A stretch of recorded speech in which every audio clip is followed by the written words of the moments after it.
As business owners, we're always looking for ways to transform our business. And today we're going to talk about the book, Who Not How. Before we jump into this, I'm Kirsten with Six Figure Business Coaching, and I'm thrilled to have you here today. This book is written by Dan Sullivan and Benjamin Hardy.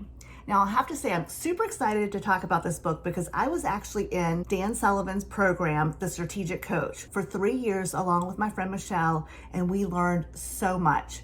And I feel like this book is the perfect example of the who, not the how, because the strategies in this book and the stories in this book are from Dan Sullivan. But the book is written by Dr. Benjamin Hardy. So talk about a great collaboration for two people to put out an amazing, successful book into the world. So when you think about the who, not the how, what is the first thing that you think about? As business owners, we start our businesses and there's so many tasks to do. We're wearing every hat. You're out making sales, you're delivering your product or your service, you're trying to develop new products or services. So we're always really busy. And let's face it, when we first start a business, we're all self-employed. It's just us. We have basically employed ourselves. So when you start thinking about bringing people onto your team, building your business, and growing your team, that's when you really start to grow into leveraging other people's time to help you make money in your business.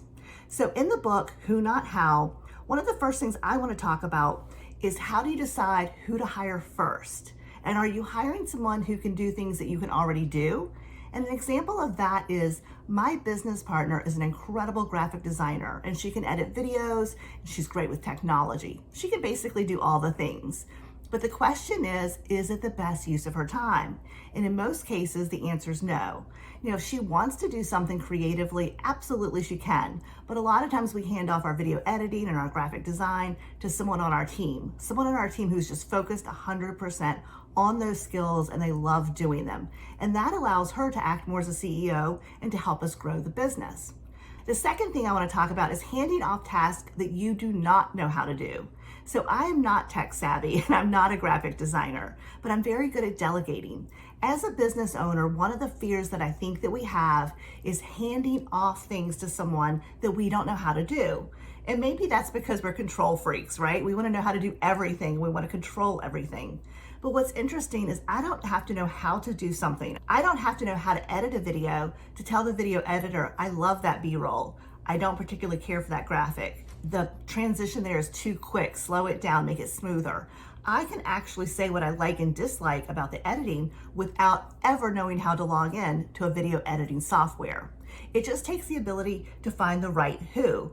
And a lot of times it requires us, the business owners, getting over our fear of hiring someone to do something that we don't know how to do. So the questions I often encourage my clients to ask themselves is, one, if you know how to do something, is it the best use of your time? If you think about what is your hourly rate, what do you want to make in your business? Is that a $100 an hour task, or is that a $300 an hour task? Is that the best use of your time? And if not, you should try to find the right who to do that job. In the comments below, I would love to know, are you thinking about hiring someone to help you do things that you already know how to do? Or are you thinking about hiring someone to do things that you do not have the time to learn how to do? I always love to hear what you have going on in your business.